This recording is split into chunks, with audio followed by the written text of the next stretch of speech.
¿Tú sí quieres grabar?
No la jalea que ponemos en las casas, sino un tipo de jalea que se convierte en arbusto.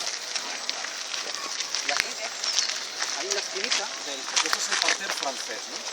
¿Vemos esa clase de esquinita? Esa es una de las camelias de mayor copa de Galicia. En la esquinita vemos ese árbol, ese grande de la esquina. Esa es camelia, pero es una de las camelias que más, con la copa de mayor tamaño de toda Galicia. No el más alto, porque la más alta está en un parque cerca de Pontevedra que tiene unos 15 metros, la camelia, pero sí el de mayor copa. De altura.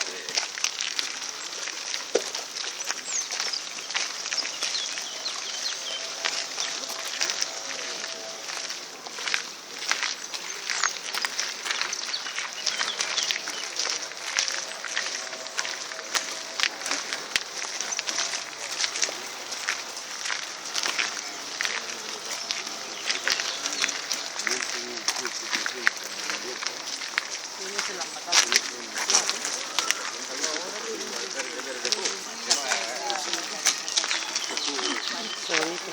Sí, Mira el pato que viene siempre. sí, un laberinto. ¿Eh? Laberinto.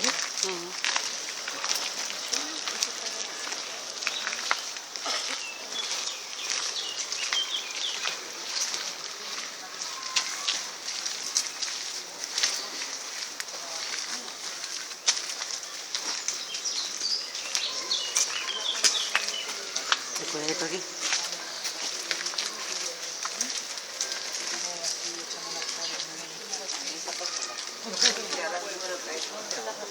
La lengua de suegra.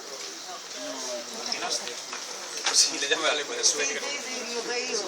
Es que hay otra que se llama la suegra y la nuera. Ahí sí se puede. Es una flor, o sea, sale dos flores, pero una mira para acá y la otra mira para allá. Y entonces la nuera y la suegra. Bueno, ya La estamos. fama que viene.